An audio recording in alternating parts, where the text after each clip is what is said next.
¿qué es lo que domina a esa persona? Porque si es el Espíritu de Dios va a estar sujeto ¿a qué? A la palabra inspirada por Dios, no se sale de allí. Por ejemplo, Pablo le dice a Timoteo que vendrían tiempos en que algunos iban a abandonar la fe, escuchando ¿qué? A espíritus engañadores y a doctrinas de demonios. Juan, en su primera epístola, en el capítulo 4 y versículo 1, dice esto. Prueben, pongan a prueba. No crean a todo espíritu, sino prueben si los espíritus si son de Dios, porque muchos falsos profetas han salido por el mundo. Juan está diciendo no crean, Juan está diciendo no lo consideren, verdaderos pónganlos a prueba. La única manera que podemos hacer eso usando la Biblia, estudiando la Biblia, meditando lo que Dios dice en su palabra. Un gran ejemplo para mí son aquellos hermanos de Berea. ¿Te acuerdas? Estuvo allí en Hechos. Los hermanos en Berea decían lo siguiente. Dice que ellos recibían la palabra con toda solicitud. Es decir, bueno, si es de Dios, la recibían con solicitud. Pero nos dice allí, escudriñando cada día las Escrituras para ver si estas cosas, estas enseñanzas, eran así como les habían dicho. Oh, mis hermanos, ellos estaban mirando, este profeta está diciendo esto, este maestro está diciendo esto. Bueno, ¿qué es lo que dice la palabra de Dios? Y hay algo que tenemos que mirar, es por ejemplo estas personas. Te lo digo porque a mí me han dado maldiciones como tú no te imaginas con este Adrián Amado, farsante, un charlatán, un sinvergüenza, llamándome por teléfono y diciéndome que él era profeta de Dios. Y yo dije, bueno, qué bueno. Me dice, tú eres uno de los pocos pastores que no se ha unido al movimiento aquí en Las Vegas. Dicho sea de paso, va a estar por aquí, por la ciudad. No sé si ya ha estado o está por venir ahora en estos días. Pero me dijo, ¿por qué no te has unido al movimiento? Le digo, profeta de Dios, dices tú que eres. Sí. Oh, ¿y qué pasa cuando vienes? Oh, sanidades y milagros. El poder de Dios se derrama. Le digo, ok, bueno, perfecto. Le digo, vamos a ver si es verdad. Le digo, hermano, voy a ser tu brazo derecho, pero con una condición. Voy a escoger un hospital que yo escoja y vamos a ir y vamos a pedir sanidad por los enfermos. Hijo del diablo, la maldición de Dios está sobre ti. Vas a caer muerto y tu ministerio también. ¡Plaf! Y yo dije, gracias hermano, qué linda bendición del profeta de Dios. Simplemente porque le dije, vamos a ir, si eres profeta, vamos a ver tus credenciales. Es más, no solamente tengo eso, pero lo tengo por escrito porque no se detuvo ahí, me mandó correos electrónicos, los tengo todos copiados que me dice hijo del diablo, qué sé yo, que esto y lo otro, y yo digo, ok, Dios te bendiga. Dios nos hace responsable de las cosas que escuchemos y de lo que hacemos con aquello que hemos escuchado. Dios nos hace responsable de lo que estamos escuchando. Y por lo tanto, mis hermanos, algo importante de ver, que es lo que el Señor Jesucristo le compartió y Juan lo escribió allí en el capítulo 3, verso 34, él dijo lo siguiente: el que Dios envió, las palabras de Dios habla. No se sale de lo que este libro dice. Mis hermanos, esto es Benny Hinn, más de $40 millones en su cuenta bancaria. Eso es lo que dice. Joyce Meyer, $35 millones en su cuenta bancaria. Joel Osteen, $40 millones en su cuenta bancaria. Y sin hablar de César Castellano allí por Honduras, Cash Luna, César Castellano allá en Colombia, Cash Luna allí en Honduras. Pero te voy a decir una cosa, no es culpa de ellos. Son la gente que lo está apoyando. Cash Luna en un país que está en miseria y con un Rolex, sus vestiduras $2.500 hechas a la medida de él, viaja a Nueva York para que se vista bien, $2.500 cuando hay una pobreza tremenda en ese país tan maravilloso como es Honduras. Pero no es culpa de ellos, es culpa de aquellos que apoyan a estos farsantes.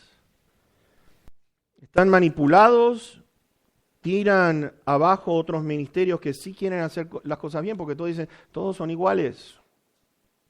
Son todos iguales, están todos interesados en esto. Fíjense en el versículo 6 de Ezequiel 13. Vieron vanidad y adivinación mentirosa. Dicen, ha dicho Jehová, y Jehová no los envió y Jehová no los envió. Con todo, esperan que Él confirme la palabra de ellos. ¿Sabe lo que está diciendo ese versículo? Que lo que ellos digan, están esperando que Dios confirme lo que ellos están diciendo. Y el verso 8 dice, yo estoy en contra de este tipo de personas. Hay algo que yo espero en el nombre del Señor, es lo siguiente. Dios busca iglesias que defiendan la verdad. ¿Sabes por qué Pablo dijo, la iglesia tiene que ser la columna de la verdad? Es lo que le dice a Timoteo. ¿Cuántas cosas el enemigo se ha metido, cabida le hemos dado? Y estamos viendo entonces toda esta locura que vemos como lo que es una máscara que te va a dar bendición ilimitada. Déjame hacerte una preguntita. Estaba hablando con el hermano Fidencio y yo digo, oye Fidencio, yo creo que nos hemos quedado atrás. Vamos a inventar algo, el arete, vamos a ponernos algún arete que diga que te va a traer bendición y lo vamos a vender por $1,000 y usted va a tener bendiciones abundantes como ustedes no se imaginan. ¿Qué me dirían ustedes?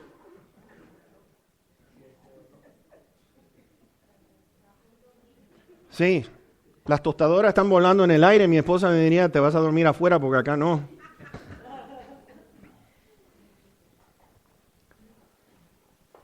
¿Te das cuenta?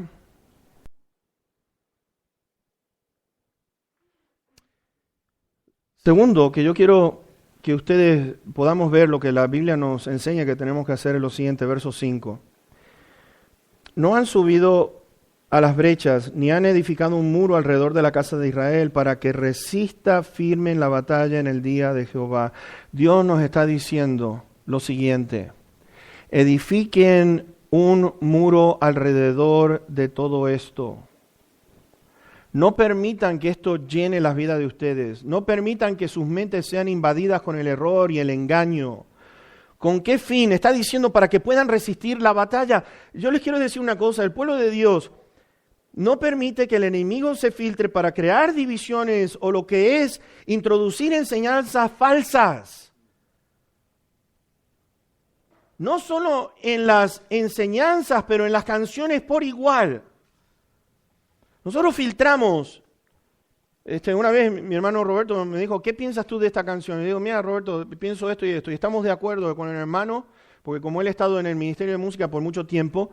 Pero por ejemplo, miren, les quiero dar un ejemplo. Una canción que a mí me llamó la atención, que es muy pegadiza. Todo el mundo la canta, que es Celebraré por Adrián Romero. ¿Se acuerdan? Celebraré.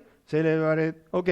Bueno, en una parte de esa canción dice, me sonreíste en mi pecado.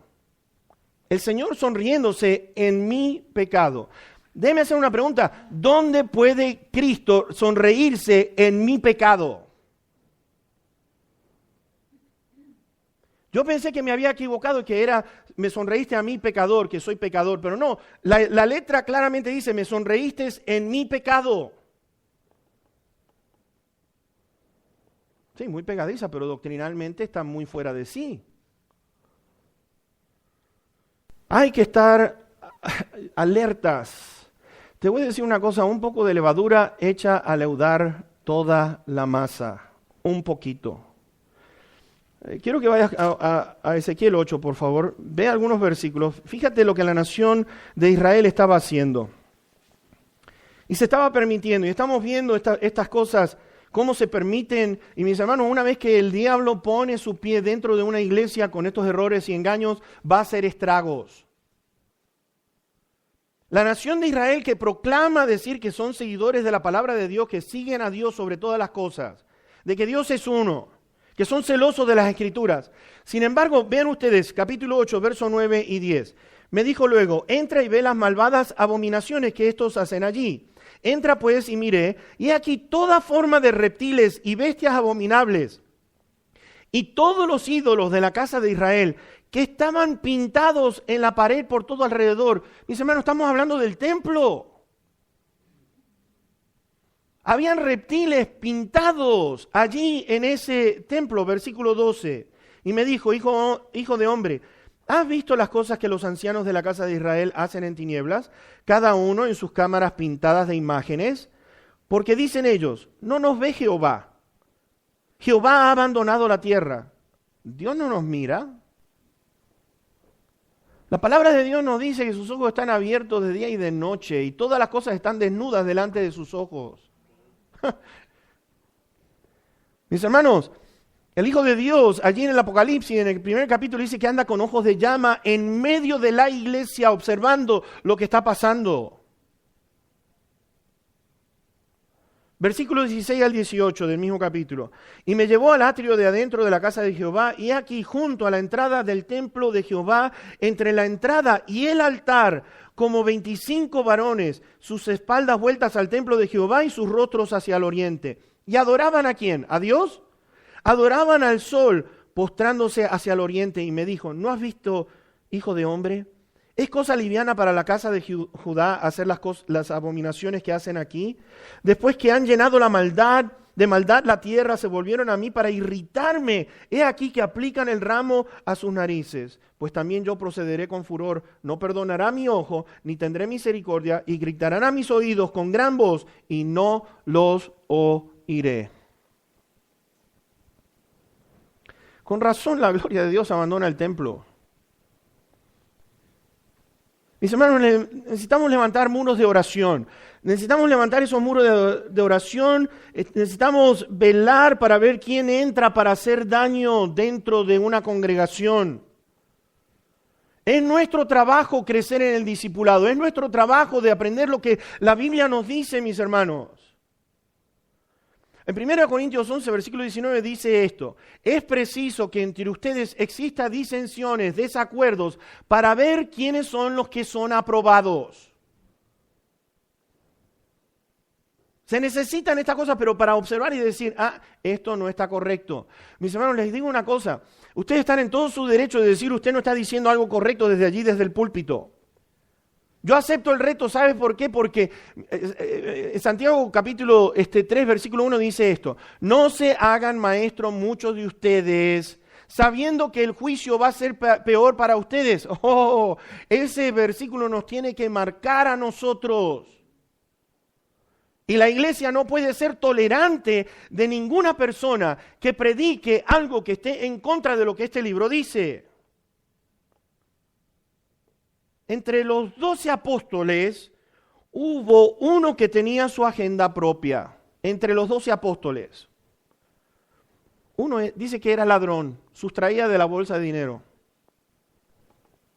Ustedes saben ya quién es. Fue el traidor. Lo triste de todo, ¿sabes qué? Que ninguno se dio cuenta que era Judas. Pues el Señor dijo, el que moje el pan conmigo, ese es el que me va a traicionar. Y Judas mojó el pan, pero ni aún así se dieron cuenta que Judas era uno de ellos. Porque Pedro le está diciendo a Juan, pregúntale si soy yo. No, pregúntale si somos, quién es de entre el grupo. Y dice que están todos afligidos. Y cuando el Señor le dijo, lo que tengas que hacer, ve y hazlo pronto. Dice que cuando se fue dijeron, como él tiene la bolsa, va a ir a comprar dinero para los pobres. Pero no se imaginaron que Judas era el traidor. Juan escribe de esto después en su primera epístola, allí en el capítulo 2. Él dice lo siguiente: lo trata como un anticristo que salió entre los 11, pero dice, estaba con nosotros, pero no era de nosotros, porque si hubiera sido de nosotros hubiera permanecido, pero se dio así para que vean que no todos son de nosotros. Yo creo sinceramente que debemos de levantar nuestra guardia, nuestros muros, mis hermanos, como nunca en los días de hoy, porque son tiempos muy peligrosos los que nosotros estamos viviendo. Pedro dijo que los falsos maestros se iban a introducir con herejías destructoras encubiertamente, y muchos, dice, van a seguir sus disoluciones. Dice que el camino de la verdad va a ser blasfemado. Y la intención, ¿sabes por qué? Porque son gente avara. La avaricia, dice, van a ser mercaderes